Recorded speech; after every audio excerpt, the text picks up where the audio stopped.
Assalamualaikum warahmatullahi wabarakatuh. Selamat siang anak-anak, senang bertemu lagi dengan kalian dalam video pembelajaran pendidikan agama Islam. Untuk materi kali ini di semester genap yaitu dakwah Nabi Muhammad SAW periode Mekah. Pada tanggal 17 Ramadan tahun 610 Masehi atau 13 tahun sebelum hijrah, Nabi Muhammad SAW yang saat itu berusia 40 tahun mendapat wahyu yang pertama, yaitu surat Al-Alaq ayat 1-5. Peristiwa ini menandai diangkatnya beliau menjadi rasul. Kemudian setelah turun wahyu yang kedua, yaitu surat Al-Mudaththir ayat 1-7, maka Rasulullah diperintah oleh Allah untuk berdakwah. 1. Kondisi masyarakat Arab jahiliyah. Kondisi masyarakat Arab sebelum Islam dikenal dengan istilah jahiliyah. Masyarakat Arab jahiliyah berarti masyarakat yang masih berada dalam kebodohan. Kebodohan tersebut adalah kebodohan dalam bidang moral, norma, etika, hukum, dan agama. Masyarakat Arab jahiliyah memiliki kebiasaan buruk, diantaranya minum minuman keras, berjudi, dan membunuh.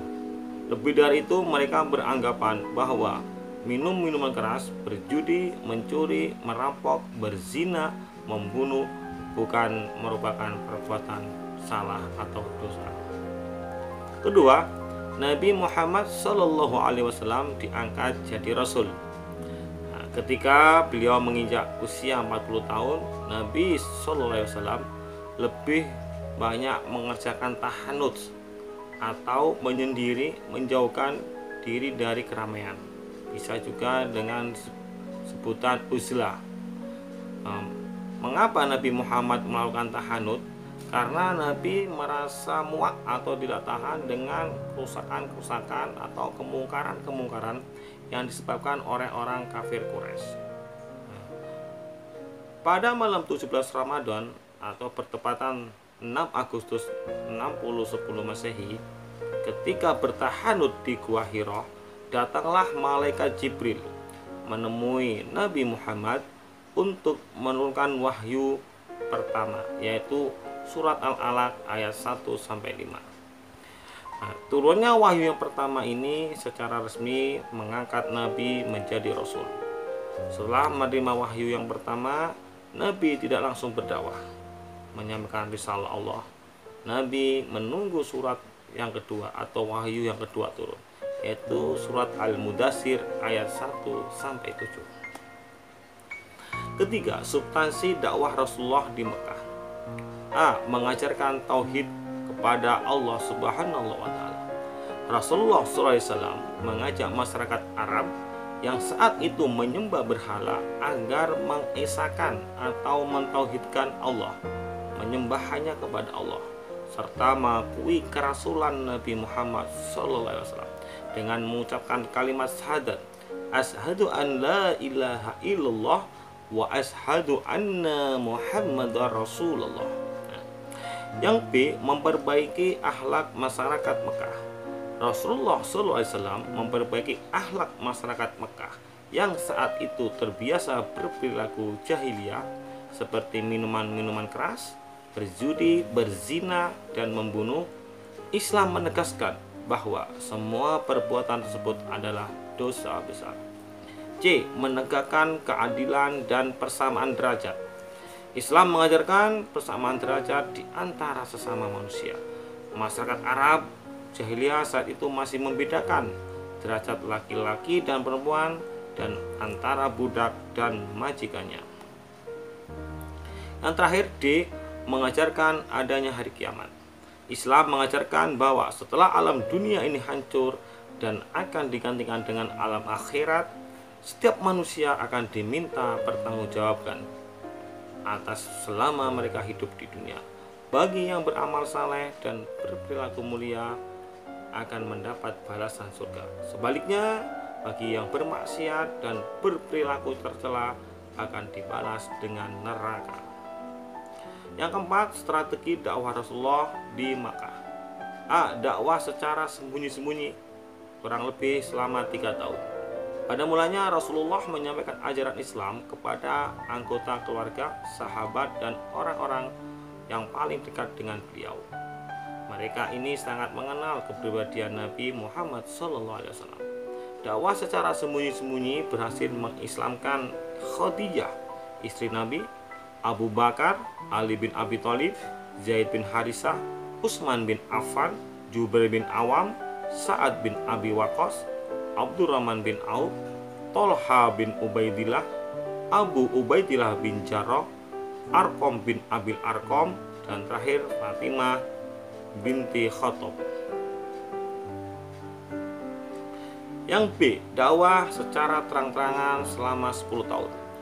Setelah turun Quran surat Al-Hijr ayat 94, Rasulullah SAW mulai intensif berdakwah secara terang-terangan.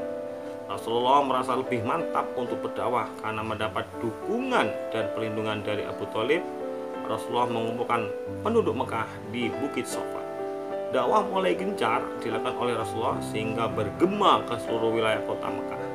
Rasulullah bangkit berdakwah melawan segala kemusyrikan dan segala bentuk penyembahan kepada selain Allah. Yang kelima, bagaimana reaksi kaum kafir Quraisy terhadap dakwah Rasulullah? Mereka terhadap dakwah Nabi banyak yang menolak karena ajaran Islam merupakan faktor-faktor yang merugikan kepada mereka. Apa saja yaitu? 1. Persaingan perebutan kekuasaan. Mereka sesama kabilah-kabilah dari kaum di kota Mekah atau suku Quraisy saling mencari dukungan atau kekuasaan supaya menjadi yang terbaik. Maka dengan ajaran yang dibawa oleh Nabi Muhammad, maka menjadi rintangan untuk merebut kekuasaan. Yang kedua, persamaan hak dan derajat. Nah, ini juga ditolak oleh kaum kafir Quraisy karena mereka sudah terbiasa dengan suatu perbudakan, bahwa yang kaya akan di atas, yang lemah miskin akan dibawa, diinjak-injak. Maka dengan ajaran Islam yang membawa persamaan derajat, mereka menolaknya. Nah, sehingga ajaran Islam sama mereka tidak diterima. Yang ketiga yaitu taklid kepada nenek moyang. Taklid yaitu suatu penyembahan mengikuti agama nenek moyang, yaitu agama leluhur, yaitu menyembah berhala.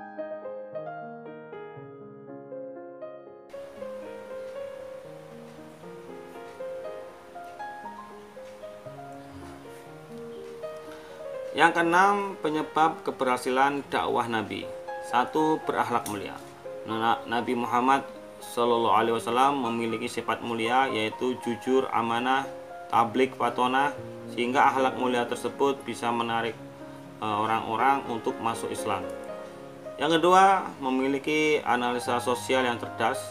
Nabi bisa mendamaikan, bisa merangkul semua kabilah Arab yang lagi berseteru, sehingga dengan itu Nabi bisa mengajak mereka secara perlahan bertahap untuk masuk Islam.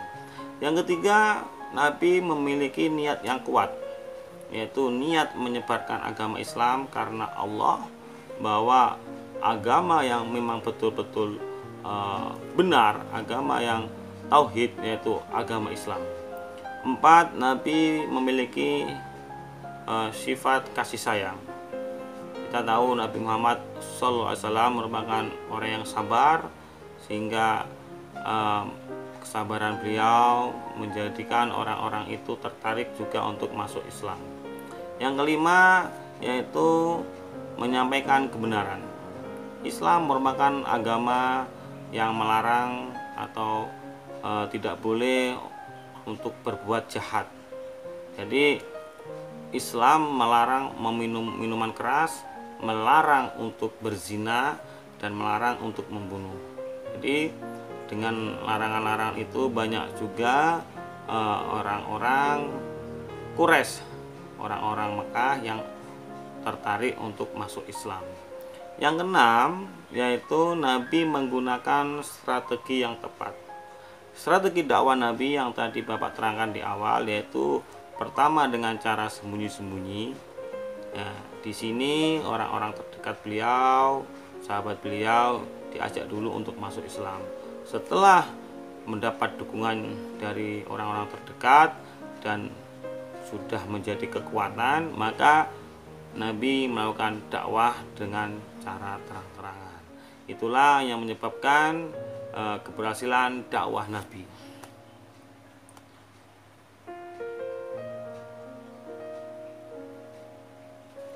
Selanjutnya, hikmah